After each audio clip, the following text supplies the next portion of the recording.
fundamental principles of democracy in this situation is not only crucial for Greenland, but also upholding the integrity of the Western Alliance.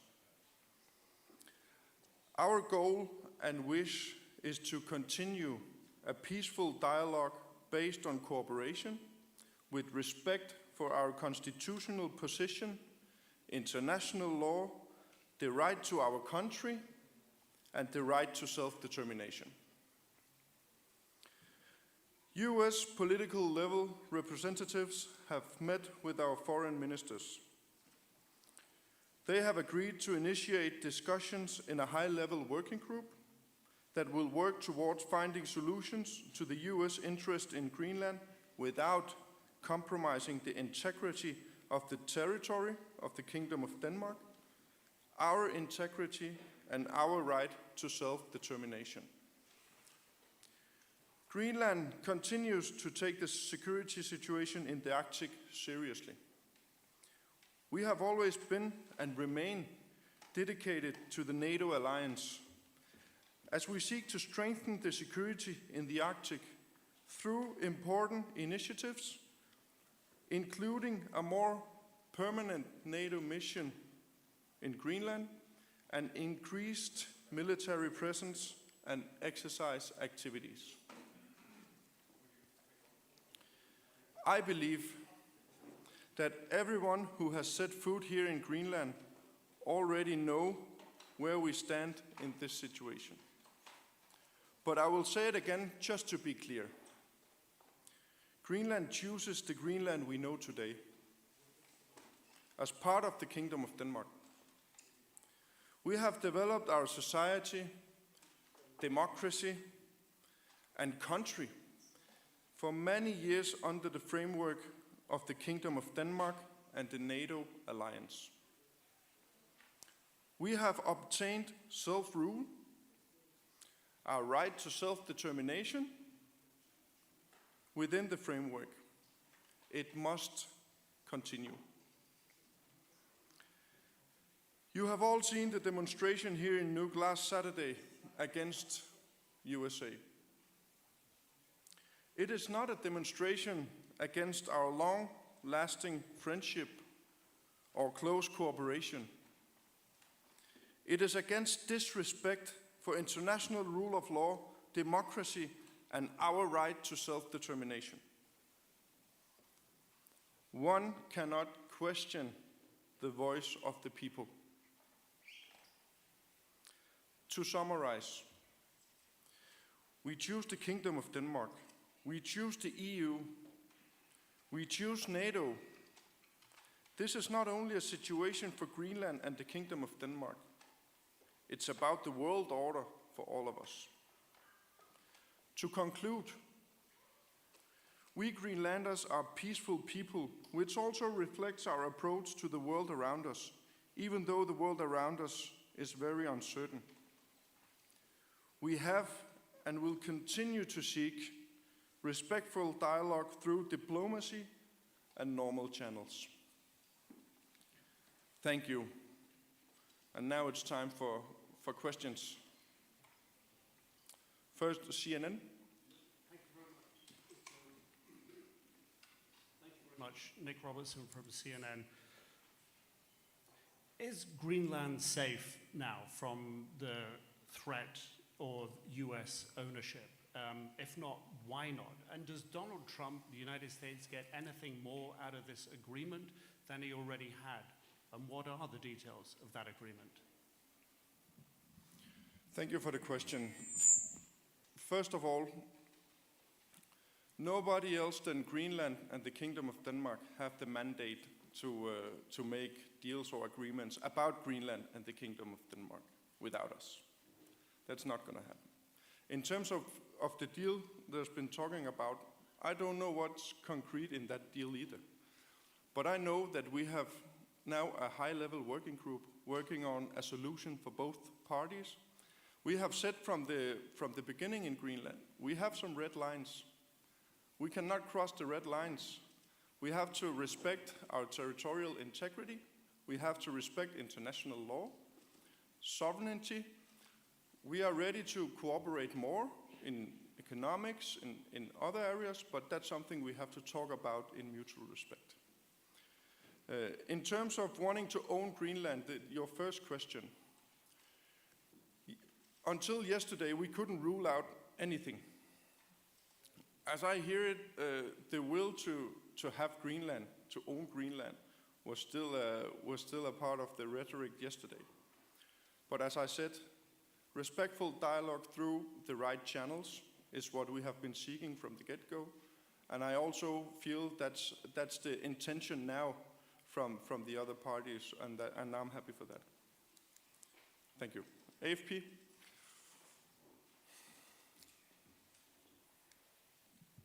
Thank you, Pierre Day from AFP. Regarding the discussions yesterday between Trump and Rutte, to which extent were you kept in the loop at all, if at all? As I understand, the discussions between the President and Rutte yesterday was about the common goal, the thing we actually agree on. We have to do more on security in our area, in the Arctic area. We have had representatives from Greenland and the Danish government talking to Mark Rutte just a couple of days ago. And the impression I have is that what we said there, that we have some clear red lines, was been delivered to the President, and nothing about a deal on mineral resources or anything else. But that's something, the further discussions that we are willing to take and welcome, a dialogue in a working group, high-level working group. That's what that will show. Thank you. Then Financial Times.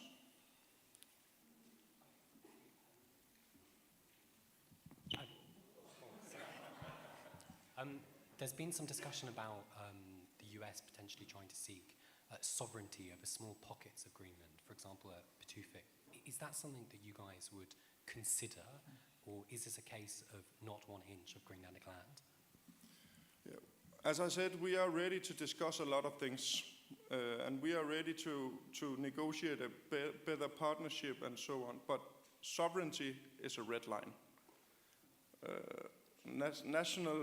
Our integrity and our borders and international law is definitely a red line that we don't want anyone to cross, and I don't think that is strange at all. But a great partnership, a strong partnership, mutual respect, and in the frame we already have, both in NATO and in the defense agreement with the United States and the Kingdom of Denmark, we are able to do a lot more.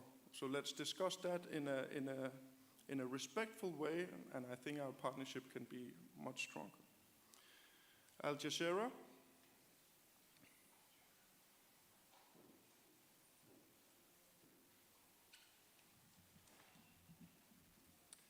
Thank you, Jonah Hull from Al Jazeera. As this crisis appears to recede, you will also be getting ready on some level to welcome more United States personnel and citizens to Greenland, whether they're in the form of military, mining, contractors, tourism, I believe, is up. I wonder if you could just elaborate a little bit on the relationship between Greenland and the United States moving forward. How shaken is that relationship? Will US citizens be welcomed to Greenland in the future? First of all, what we have said from the beginning is we want a respectful and peaceful relationship and a strong partnership as an ally, trusted ally through many, many years. But no doubt, the rhetoric we have heard the last year is unacceptable for us. It is. Talking about acquiring Greenland and so on, that's of course unacceptable. And that will make something in the way of thinking of each other. But as I said also, we still in Greenland hope for and work for to get a good dialogue ongoing so we can have a partnership in mutual respect, with respect for the red lines we already have drawn. Then I think we can have a good relationship afterwards. But of course it's also difficult when you every night hear threats about acquiring and taking. Until yesterday we couldn't rule out anything. Try to imagine how it is as Greenlanders There's people here, peaceful people in Greenland, to hear and see in the media every day that somebody wants to take your freedom. That's, of course, that will make the Greenlandic people think otherwise, right? But the government of Greenland and the Greenlandic people are still seeking a respectful and reliable partnership. We are a trusted ally, have been for many years. The Kingdom of Denmark and the United States stood side by side for many years, also in tough times, and that's what we need to bring back. And as I also stated in my first statements, this is not only about us. This is actually about something much bigger. It's about the world order, the principle we have built it, the world on, the Western Alliance on, that have kept the world safe for many, many years. That's nothing to gamble on. And that's what we are trying to state, and we are ready to do it through democracy, diplomacy, and through the right channels. Reuters.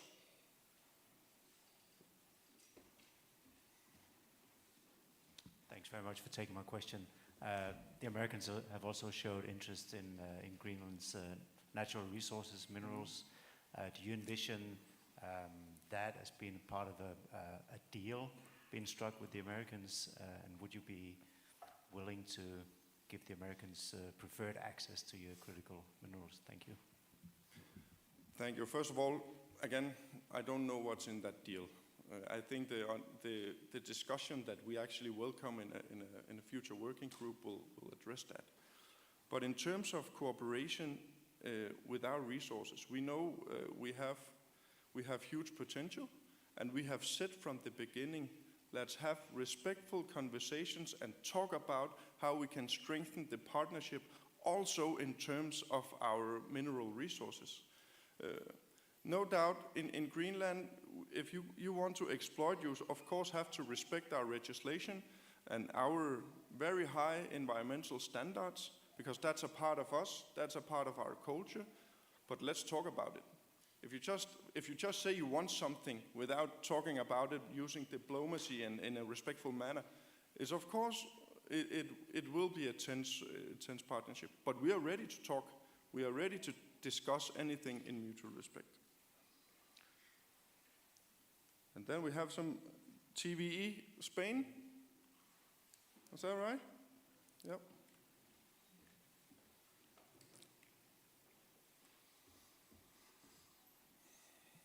Well, thank you for taking the question.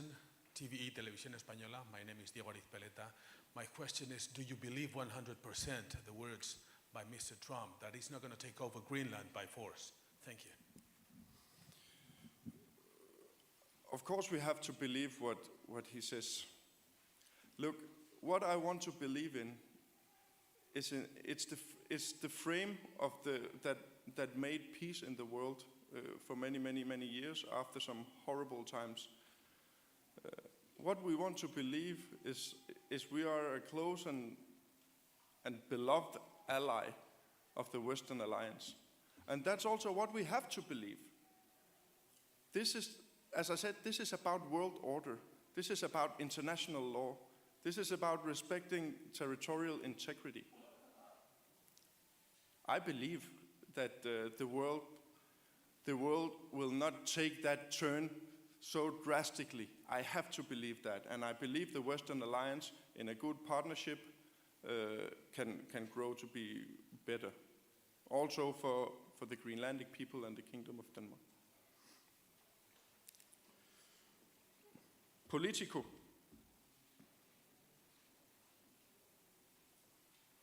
It's not here. NHK.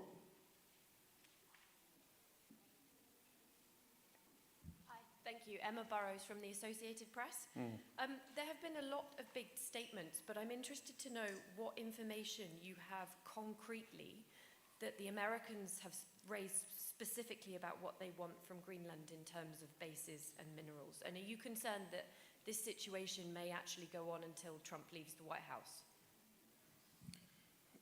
What I want to say is that as I said, I don't know what there is in the agreement or the deal about my country that over some discussions I didn't attend. I don't know what concrete in it. What I'm saying is that we have a high-level working group that will sort things out. And I also said that Mark Rutte and his discussion with Trump, what we know is that he delivered the message that we actually have delivered a couple of days ago with our representative from the government of Greenland, Vivian Mosved. We are willing to do more in a NATO frame. We are ready to also have a concrete NATO mission in Greenland to cooperate. And that's where we stand. Thank you. Mr. Prime Minister, Lucas Thomas, Fox News. You need a microphone. Lucas Tomlinson, Fox News. Mr. Prime Minister, would you welcome an increased presence of U.S. forces here in Greenland? Do you want to see the Golden Dome missile defense shield deployed here? I want a respectful and good dialogue where we can discuss that kind of things. We already have a defense agreement with the United States through the Kingdom of Denmark. We are part of the NATO framework. We are willing to discuss and do more. We have a responsibility. So let's talk about it through the right channels in a respectful manner. Then I'm sure we can work something out that benefits all of us.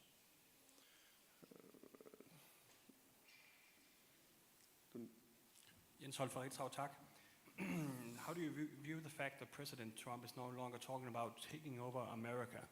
It is no longer coming with threats. Do you view that as a concession on his part?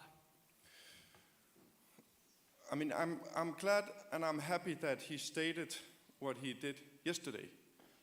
And I'm also glad that we have a high-level working group that can sort things out and we can find out concretely what the interests of the US are. As I said before, if we cannot have a dialogue through the right channels, it's difficult for me to see what it actually is about, other than when we see the media and wake up overnight where something has been said, right? I can take one last question.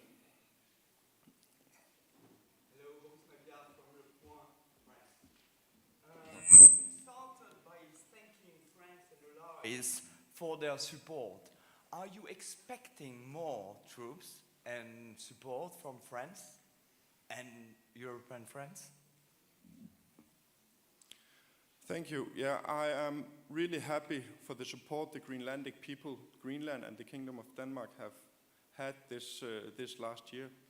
It is strange times. And we are also happy that, of the presence, military presence, and our friends, allies that contributes to that through in the frame of Arctic resilience in the frame of NATO. We are ready to discuss more. We are also ready to do more and do it more permanently in Greenland. So we are very happy for the support. We don't expect more now, but we will talk about it, and we are ready to do it more permanently. Actually, also a permanent mission in Greenland that can coordinate, because one thing we all agree on, the security of the Arctic and our region is important. That's something everybody agrees on. Let's talk about how we then do it better. And if you want a good security in the Arctic, you also know how to handle that and how to do that. And that's why the exercises are important. But thank you so much for all for being here today. Was that a yes on Golden Dome, Mr. Prime Minister? I said we are ready to discuss things in a working group. We are ready to discuss things in mutual respect. Let's start there, and then we can see. Thank you.